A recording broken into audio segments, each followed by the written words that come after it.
कृष्ण जरा सा भी नहीं हिचके जब अर्जुन को बोलते मारो, सबको मारो, आपको लगेगा कसाई है क्या?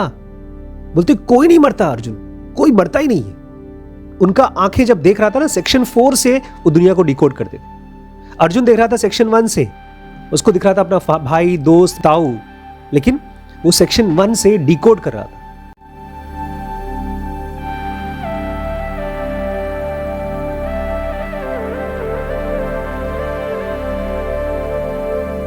नमस्कार दोस्तों, स्वागत है आपका ज़ेन योगा चैलेंज 2022 में। हम लोग पहुंच चुके हैं the centres and there mechanism, हमारे ब्रेन का अलग अलग हिस्सा जो कि माइंड के अलग अलग हिस्सों को रिप्रेजेंट करता है। मैं इसलिए बता रहा हूं क्योंकि माइंड कोई ऐसी चीज़ है जिसको हम बैठे अभी इसी समय महसूस कर सकते हैं, अपने थॉट्स को सोच करके, अपने इमोशंस को एक्सपीरियंस करके। तो कौन कौन से अलग अलग पार्ट्स हैं हमारे ब्रेन के जो हमारे अलग अलग माइंड के पार्ट्स को कंट्रोल करते हैं, उनकी वर्किंग कैसे होती है, वो हम लोग पढ़ रहे हैं। और कल हमने पढ़ा था इससे पहले कि कैसे आप कमांड दें, अपने ब्रेन को कैसे कमांड दें कि वो आपकी बात सुने। और बड़ी उल्टी चीज़ है, अगर आपको अपने ब्रेन को कमांड देना है तो स्टार्ट करना है नो कमांड से। जब भी आप कोई चीज़ डिसाइड करें, मतलब कोई भी चीज़ आपको लगता है कि ये करना चाहिए, ये सीखना चाहिए, तो रुकिए, मत करिए, उस आइडिया के साथ रहिए कुछ टाइम तक। राइट इमोशंस ट्रिगर होने का इंतज़ार करिए। ये क्रिटिकल चीज़ है। आपको मुश्किल से मुश्किल सब्जेक्ट भी आप सीख सकते हैं अगर आप उसको छोटे से बीज की तरह रखें और उसमें इमोशंस का पानी डालें। हम लोग डिसाइड कर लेते हैं फटाफट, इसलिए हमारा ब्रेन काम नहीं कर पाता। हमने ये पढ़ा अभी तक कि किस तरह से हमारे ब्रेन में दो ग्रुप्स में सेंटर्स हैं। एक तरफ है इंटेलिजेंस जिसके सेल्स बहुत कम हैं, और एक तरफ इमोशन और हमारी सेक्सुअलिटी जिसके ढेर सारे सेल्स हैं। और जब भी कोई चीज़ हमको अच्छी लगती है, ख़ासतौर से सही लगती है, तो हमारा आई सेंटर डिसाइड कर लेता है कि मुझे ये करना है या मुझे नहीं करना है, मुझे चीज़ छोड़नी है। और उसका डिसीजन जैसे ही इमोशन और सेक्सुअलिटी के पास पहुंचता है, वो उस सारे डिसीजंस को रिवर्ट बैक कर देता है। तो हम लोग उस काम को नहीं करते और बाद में उसके लिए रिग्रेट करते हैं। अब मैं क्या करता हूँ, पिछले कई सालों से जब मुझे कोई चीज़ सही लगती है तो मैं अपने आप को बताता हूँ ये सही है, मैं कर पाऊंगा नहीं कर पाऊंगा मुझे पता नहीं। और फिर मैं देखता हूँ 1 दिन में, 2 दिन में, 3 दिन में उसके लिए थोड़ी बहुत लाइकिंग डेवलप होती है, थोड़ी बहुत लाइकिंग। तो मैं सब्जेक्ट पे थोड़ा और रिसर्च करता हूँ, स्टडी करता हूँ। इसीलिए मैं सरप्राइज्ड नहीं हूँ। आजकल हम लोग वेंचर कैपिटलिस्ट की सीरीज़ बना रहे हैं। मैं सॉफ्टवेयर की दुनिया से नहीं हूँ, फिर भी प्रोडक्ट मार्केट फिट के बारे में पढ़ रहा हूँ। हम लोग एआई के बारे में समझने की कोशिश कर रहे हैं। ये सारे ऐसे सब्जेक्ट्स थे जो स्कूल कॉलेज में मैं बिल्कुल नहीं पढ़ सकता था। तो इट टेक्स टाइम। ज़ेनोगा में आज जो मैं आपको बताऊंगा ना, वो एक ऐसी चीज़ है जो आपको सरप्राइज कर देगी और आप विश्वास ही नहीं करेंगे अगर उसको प्रैक्टिकली ट्राई नहीं करेंगे। अगर आप कोई चीज़ करना चाहते हैं तो जो वेटिंग वाला टाइम है, वेट करना कुछ देर के लिए, वो एक और एंगल से काम करता है। वेटिंग इज वेरी इंपॉर्टेंट, और जितना वेट कर सकते हैं उतना अच्छा। कोई डिसीजन बनाने से पहले वेट करिए। जब भी हमारे ब्रेन में कोई थॉट बनता है, कोई डिसीजन बनता है, ध्यान रखिएगा, जैसे ही कोई थॉट बना उसके पीछे ढेर सारा ऑपरेशन बना। इसको ऐसे समझिए जैसे आपका एक प्रिंटर में से प्रिंट आउट निकला। इसका मतलब कहीं ना कहीं कोई डॉक्यूमेंट खोला, कंप्यूटर खोला, बटन दबाया, किसी ने मेल लिखा, जो चीज़ आप प्रिंट आउट कर रहे हैं उसके लिए पहले काफ़ी काम हो चुका है। आपके ब्रेन ने एक थॉट प्रिंट किया, इसके पीछे कुछ हुआ है, बहुत कुछ हुआ है। आप कहते हैं बड़े पापा आज से मैं ये काम शुरू करूंगा। ये इस थॉट के पीछे काफ़ी कुछ हुआ है, और इस पूरे कुछ होने में कितना टाइम लगता है? A fraction of pulse beat. एक पल्स बीट मतलब तकरीबन 1 सेकेंड, इनफैक्ट 1 सेकेंड से कम। एक आदमी का नॉर्मल पल्स बीट होता है 72 पर मिनट, मतलब 60 सेकेंड्स में 72 बार हमारी पल्स बीट चलती है नॉर्मल। तो एक थॉट को बनने में 1 सेकेंड से भी कम हिस्सा लगता है, लेकिन वो पीछे बहुत कुछ होता है उस टाइम में। आपने एक थॉट आया आपको, मान लीजिए आपने मेरी क्लास अटेंड की और आपको लगा कि यार बिल्ड सीरीज़ बहुत इंपॉर्टेंट है, अब मैं इस पूरी सीरीज़ को देखूंगा, इसको बहुत सीरियसली स्टडी करूंगा। ये थॉट आ गया, आपको नहीं चाहते थे फिर भी ये थॉट आ गया। अब इस थॉट को तुरंत डिसीजन मत बनाइए। अगर आपने एक थॉट को डिसीजन बनाने से पहले वेट कर लिया, थॉट क्या आया था, ये बिल्ड सीरीज बड़ी अच्छी है, इसको मैं पूरा सीरीज देखूंगा, इसको आप डिसीजन मत बनाइए, इसको थोड़ा सा पीछे ले जाइए, बिल्ड सीरीज अच्छी है, बस। इसमें से क्या हटा दिया आपने, डिसीजन हटा दिया, ये हटा दिया कि इसको मैं पूरा देखूंगा, ये हटा दिया, और इस थॉट को रखा कि ये सीरीज अच्छी है। ऐसे तो आप लोग भी करते हैं बचपन में। मुझे याद है देवांश और श्रीश तो नहीं, देवांश बड़ा इंथुजियास्टिक होता है ऐसी चीज़ों के बारे में जिसके बारे में उसको कुछ नहीं पता, फिर भी वो बोलेगा अरे ये रोल्स रॉयस कार है, ये जगुआर कार है। वो जब किसी गाड़ी का ऐड देखता है या किसी गाड़ी को रास्ते पे देखता है, वो जानता तो नहीं है उसके बारे में, हम लोग भी नहीं जानते, लेकिन हम सब ये तो नहीं बोलते ना कि इस गाड़ी को मैं खरीदूंगा, हम खाली बोलते हैं ये बड़ी अच्छी कार है। हम डिसीजन नहीं बनाते उसको, हम एक आइडिया थॉट बनाते हैं, और फिर उससे क्या होता है, वो आइडिया अगर आपने एक पल्स बीट के बजाय 2 पल्स बीट बचा के रख लिया, उस आइडिया को 1 सेकेंड 2 सेकेंड 3 सेकेंड बचा के रख लिया, तो उस आइडिया की, उस थॉट की रिजल्टेंट इंटेंसिटी डबल हो जाती है। एक थॉट को अगर 1 सेकेंड के लिए रखा मैंने अपने दिमाग में, तो उसकी लेट्स से ज़ेनोगा बोलती है उसकी इंटेंसिटी, रिजल्टेंट इंटेंसिटी है 7500। उसकी ताकत, जैसे अगर मैं आपको बोलता हूं एक झापड़ मारूंगा तुम्हें, ये एक रिजल्टेंट इंटेंसिटी है इस थॉट में। इससे कम रिजल्टेंट इंटेंसिटी वाली थॉट कौन सी है, एक झापड़ मारूंगा तुम्हें। और इससे ज्यादा इंटेंसिटी कौन सी है, ता, वो थॉट एक्शन बन गया। एक थॉट है, उसकी रिजल्टेंट इंटेंसिटी है आई लव यू, उसकी रिजल्टेंट इंटेंसिटी है यार तुम्हारे बिना मैं जी नहीं सकता हूं, और तीसरी वाली करके पप्पी करना शुरू कर दिया। तो एक ही थॉट का रिजल्टेंट इंटेंसिटी 7500 हो सकता है। अगर उस थॉट को आपने 2 सेकेंड 3 सेकेंड रख लिया, 2 सेकेंड रखा तो उसका डबल हो जाएगा रिजल्टेंट इंटेंसिटी। 3 सेकेंड के लिए रखा तो ट्रिपल हो जाएगा रिजल्टेंट इंटेंसिटी। लेकिन नॉर्मली हमारे थॉट्स इतने ज्यादा फ्रिक्वेंटली मूव करते रहते हैं कि एक थॉट जिसको हम एक्चुअली करना चाहते हैं, उस थॉट को नहीं रख पाते, हम बना देते हैं उसका डिसीजन। ये मत करिए, क्योंकि जैसे आपने डिसीजन बनाया, उधर से इमोशन और आपकी सेक्सुअलिटी, आपकी बॉडी उस डिसीजन को रिवर्स बैक कर देती है। Decision is most dangerous way to tell yourself what to do. The most powerful way to tell yourself what to do is ask yourself ये चीज कैसी है, exploring, trying to find out, अपने अंदर में उस चीज के प्रति इमोशंस को डेवलप कर पाना। इसी चीज को नॉर्मल भाषा में लोग बोलते हैं कॉन्सेंट्रेट करो, कहते हैं मन लगाओ, लगन लगाओ, पढ़ाई में मन लगाओ। आप अगर किसी एक सब्जेक्ट के साथ कुछ समय तक रह सकें, बाकी थॉट्स को हटा करके एक्सक्लूसिवली, इसी को बोलते हैं कॉन्सेंट्रेशन। नॉर्मल भाषा में कॉन्सेंट्रेशन और कुछ नहीं है, अपने आप को जबरदस्ती किसी चीज पर नहीं रखना, उस थॉट को कुछ समय तक के लिए रख पाना।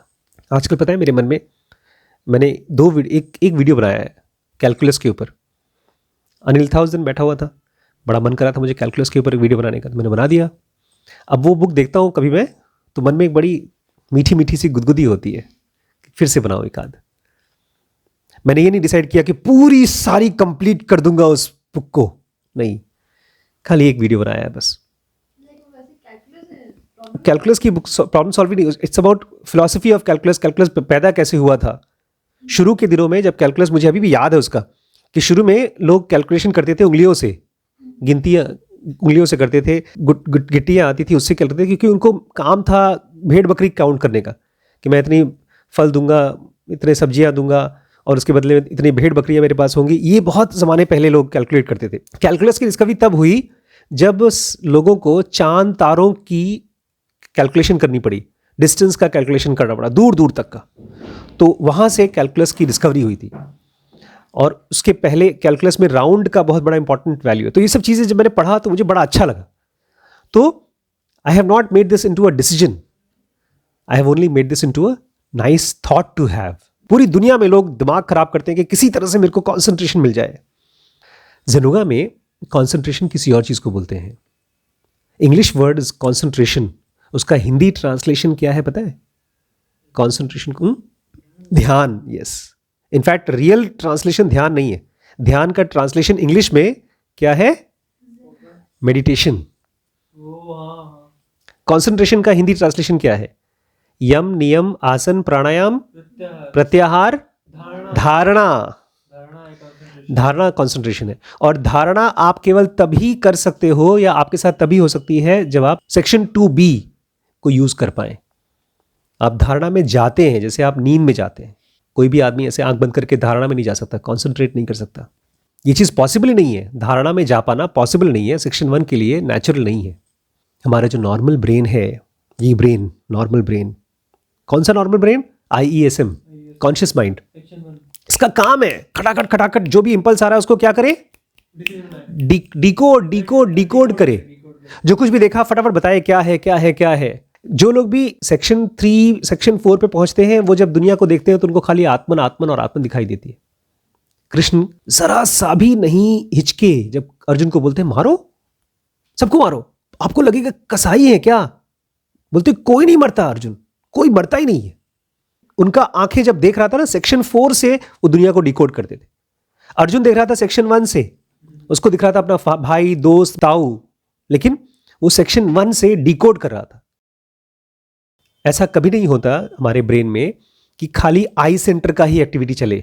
हमेशा आप कितना भी प्योर थॉट आएगा उसमें इमोशंस भी जुड़ा होगा। कितना भी प्योर इमोशन होगा उसमें थोड़ी सी इंटेलिजेंस भी होगी। प्योर अनएलॉयड सेंटर की एक्टिविटी नहीं होती हमारे ब्रेन में। ये चीज़ खाली थियोरिटिकली मत जान लीजिए, इसको अपने अंदर में ऑब्जर्व करके देखिएगा। कोई थॉट आया, बहुत ही अच्छा इंटेलिजेंट थॉट, उसमें इमोशन देखिएगा है कि नहीं। कैसे देखेंगे इमोशंस है कि नहीं? कैसे पता चलता है कोई चीज़ है कि नहीं? ऑब्जर्व करके, देख के, अंदर ही देख के। ब्रेन करता है इंपल्स की डिकोडिंग। आज से ये कहना छोड़ दीजिए कि हम सोचते हैं।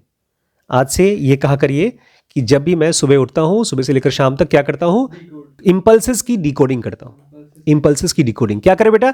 पापा सोच रहा हूं ना, पापा इंपल्स को डिकोड करा था। कैसे किया बेटा? पापा अभी अभी गाजर का हलवा खाया तो मुंह में गया, पेट में गया और इसी इंपल्स को डिकोड कर रहा हूं। आंखों से फिल्म देख रहा हूं। नहीं पापा, एक राजा मौली ने बहुत अच्छी इंपल्स बनाई है, उसको डिकोड कर रहा हूं मैं। खैर, सबसे छोटा इंपल्स होता है, उसकी डिकोडिंग में एकदम फिक्स्ड अमाउंट ऑफ टाइम खर्च होता है। कितना? 1/12 of a pulse beat. 1 second का तकरीबन 10वां हिस्सा। चाहे सही तरीके से डिकोड करें चाहे गलत तरीके से, ये टाइम फिक्स्ड है, 1/12 ही लगेगा। अब आपने एक इंपल्स को लिया और उसको डिकोड किया। अगर सही तरीके से डिकोड किया तो वो चीज आपके ब्रेन में इकट्ठी हो जाएगी एनर्जी के फॉर्म में। गलत तरीके से डिकोड किया तो वो भी आपके ब्रेन में इकट्ठी हो जाएगी, लेकिन माइनस की तरीके से, नेगेटिव एनर्जी के फॉर्म में। तो बैंक के साथ या तो आप बैंक में पैसा डाल सकते हैं या आप बैंक से पैसा निकाल सकते हैं। आपके पास अगर बैंक में पैसा नहीं तो क्या होगा? कैसे निकालेंगे? लोन। तो या तो आपका एनर्जी बढ़ेगा या तो आपका एनर्जी लो होगा, बैलेंस में नहीं रह सकता। इसलिए कोई भी आदमी सुबह से लेकर शाम तक में सेम लेवल पे नहीं रहता। या तो वो रोज इंटेलिजेंट होते जाता है या तो रोज दुखी और परेशान होते जाता है। इसको ज़ेनोगा कहती है हर एक इंपल्स को डिकोड करने के बाद एक ब्रेन का बैंक बैलेंस बनता है। और वो बैंक बैलेंस को आप कैसे पहचानेंगे कि पॉजिटिव है कि नेगेटिव है? या तो आप अपने आप को और समझदार महसूस करेंगे, विजडम आएगा, या तो आप अपने आप को और फूलिश, स्टूपिड महसूस करेंगे, आप कंफ्यूज्ड हो जाएंगे। इसको ज़ेनोगा कहती है विद्या और अविद्या।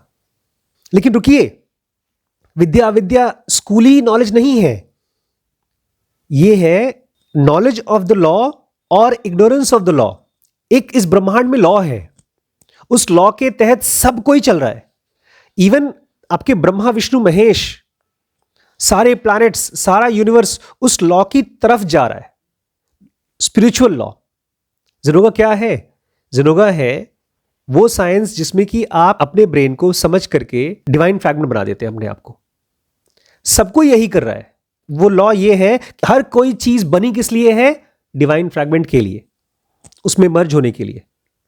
हर एंटिटी इस दुनिया में, चाहे धरती है, धरती का सब कुछ कीड़े मकोड़े, पेड़, नदी, सब कुछ, और हम भी डिवाइन फ्रैगमेंट में मर्ज होने के लिए बने हैं। ये लॉ है। अगर आप सही तरीके से डिकोड कर पा रहे हो तो आप इस लॉ को रोज याद रखते जाओगे, आपको याद रहते जाएगा कि मेरी जिंदगी का पर्पस क्या है, डिवाइन के साथ मर्ज होना है। और अगर आप इस डिकोडिंग में गलत डिकोडिंग कर रहे हो तो आप भूल जाओगे। आपको लगेगा मैं क्यों आया हूं यार, खाना खाने आया हूं, एंजॉय करने आया हूं, परिवार बढ़ाने आया हूं, नौकरी करने आया हूं, मेरा पैशन है। हम लोग रोज बैठ के यहाँ पर वीडियोस बनाते हैं। आज नंदिनी बता रही थी, अगर मैं कंटिन्यूसली वीडियोस नहीं देखती हूँ तो उसके बाद लगता है कुछ मिसिंग है। तो क्या मिसिंग है? Knowledge of the law.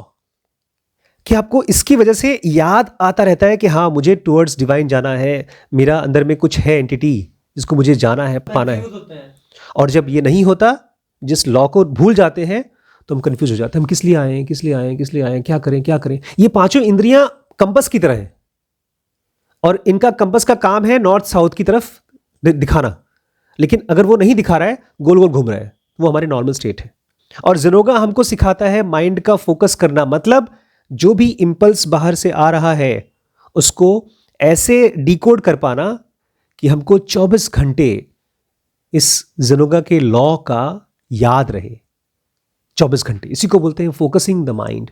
Focusing the mind मतलब ये नहीं कि मैं किसी भी चीज पर माइंड को फोकस कर लूं। फोकसिंग द माइंड मतलब सबसे इंपॉर्टेंट चीज पर फोकस करूं। हम अपने आप को बीमार मानिए कि हम बीमार हैं और हमें किस चीज पर फोकस करना है, जो दवा है। दवाई में किसी भी दवाई के ऊपर फोकस कर लेंगे तो आप ठीक नहीं हो जाएंगे। You have to be eating one specific medicine which is related to your disease. और आदमी शरीर का डिजीज क्या है? That he doesn't know that he is divine. उसकी मेमोरी किस चीज में फंसी हुई है? परिवार में, पैसे में, दोस्त में, लव में, जो भी चीजें हैं, बट एक चीज को भूल जाता है, वो डिवाइन। ज़ेनोगा कहती है, ये आपको सिखा रही है फोकसिंग द माइंड। क्या सिखा रही है? Focusing the mind. लेकिन कौन सा माइंड? जब आप माइंड कहते हैं ना, तो आप अपने आप से पूछिएगा क्या चीज है माइंड। माइंड का मतलब एक ही चीज रियल में होना चाहिए, being aware of the internal harmony. इसको ऐसे समझिए, जब मैं डिस्टर्ब होता हूं ना, जब भी मैं डिस्टर्ब होता हूं, चाहे 1 सेकंड के लिए, चाहे 1 दिन के लिए, तो मुझे पता रहता है कि मैं डिस्टर्ब्ड हूं। और मुझे ये पता रहता है कि मुझे फटाफट नॉर्मल होना है। पहले ऐसा नहीं होता था। पहले क्या होता था? डिस्टर्बेंस में है और लगता था वो सही है, डिस्टर्बेंस यही होना चाहिए, मुझे मर जाना चाहिए। डिस्टर्बेंस का अवेयरनेस नहीं रहता था, अवेयरनेस नहीं होता था और इसीलिए वापस आने का रास्ता नहीं पता था।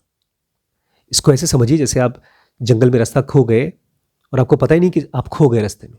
बहुत लोगों को बीमारी होती है, मेमोरी लॉस होती है, लोगों को एमनीजिया होती है। वो घर से निकल जाते हैं, उनको पता ही नहीं कौन है, वो खुद कौन है। नॉर्मल आदमी की वही हालत है। उसको यही याद नहीं है कि वो, जब वो कहता है कि वो उस आदमी को तो मैं जान से मार डालूंगा, मेरा बेटा किसी से पढ़ाई नहीं कर रहा, मेरा करियर कहाँ जा रहा है, मेरी शादी नहीं हो रही है, ये सारे के सारे थॉट्स क्या है? इन हार्मोनी ऑफ द IESM। ये नॉर्मल राइट थॉट्स नहीं है, ये केवल इन हार्मनी है। इसलिए जब भी कोई भी थॉट आपके ब्रेन में से निकले, उसको देखिए और पूछिए अपने आप से, क्या मैं हार्मनी में हूं कि इन हार्मनी में हूं? जब हार्मनी में हो, कोई अच्छा राइट थॉट आए तो रुकिए, उसको डिसीजन मत बनाइए। और जब इन हार्मनी में हो तो रुकिए, उसको भी डिसीजन मत बनाने दीजिए। मैं मर जाऊंगा, मैं फेल हो जाऊंगा, मेरी जिंदगी कुछ नहीं हो सकती। उसको भी देख लीजिए, अच्छा बेटा तुझे कैसे पता? एक एग्जाम्पल है, मैंने बहुत बार रिपीट भी किया है। युधिष्ठिर के सामने एक भिखारी आया था, उसने पैसे मांगे। युधिष्ठिर ने कहा कि कल आना। कृष्ण ने उनसे पूछा कि तुम्हें कैसे पता कल तुम जिंदा रहोगे, वो जिंदा रहेगा, या तुम्हारे पास पैसे होंगे, हो सकता है तुम ही भिखारी बन जाओ। तो अगर देना है तो आज दे दो, नहीं तो उसको मना कर दो। बट कृष्ण उसको ये बोल रहे थे कि अपने थॉट्स को बारीकी से स्टडी करो, don't be casual with your mind, because इस माइंड का 24 घंटे का काम क्या है? Being aware of the law, वो लॉ जो तुम्हें तुम्हारे आत्मन के साथ कनेक्ट करे। ये 24 घंटे हमारे अंदर में डायरेक्टर्स है, IESM, इन सब के पास फाइल जाती है और वो बैलेंस शीट बन के आती है। या तो उसकी वजह से आपका बैंक बैलेंस पॉजिटिव होता है, कंपनी प्रॉफिट करती है, या लॉस करती है। ये हमारा काम है कि अपने I सेंटर को, E सेंटर को, S सेंटर को, सारे नौकर है हमारे ये, इनको बोलना होगा, बॉस कंपनी लॉस में क्यों जा रही है, कहाँ है मेरी energy, give it back to me. आप खाली ये नहीं बोल सकते मैंने पिक्चर देखा बड़ा अच्छा लगा, अरे यार दुनिया में बहुत ख़राब कंडीशन चल रही है, लड़ाई चल रही है, बहुत दुखी हो गया, ये नहीं कर सकते आप। आपके ब्रेन का पॉजिटिविटी, ताकत, पॉजिटिव बैलेंस, ये आपके हाथ में, आपका काम है। और इससे कोई फ़र्क नहीं पड़ता दुनिया कैसी है, कितनी भी बुरी हो, आपका ब्रेन पॉजिटिवली चार्ज्ड हो सकता है, वो डिवाइन के साथ कनेक्ट कर सकता है, और ये आप ही की रिस्पॉन्सिबिलिटी और किसी की नहीं है। समझ में आया दोस्तों? ये जो क्लासेस हम चलाते हैं यहाँ पर, इसके लाइव सेशंस भी चालू हो गए हैं। आप यहाँ पर आना चाहें तो ये नंबर पे कनेक्ट करके अपना रजिस्ट्रेशन करा लीजिए, और अगर आप अपनी सिटी में इन क्लासेस को चाहते हैं तो भी इस नंबर पे मैसेज करिए मुझे। फ़िलहाल जो लाइव सेशन चालू हो रहे हैं वो दिसंबर में बेंगलोर में और जनवरी में 2 जगहों पर होंगे, एक बॉम्बे और दूसरा पुणे। तो उनकी डिटेल्स आप इस नंबर पे ले लीजिए और फटाफट ज्वाइन कर लीजिए। और अगर ऑनलाइन कोर्स करना है तो ये नंबर है ही।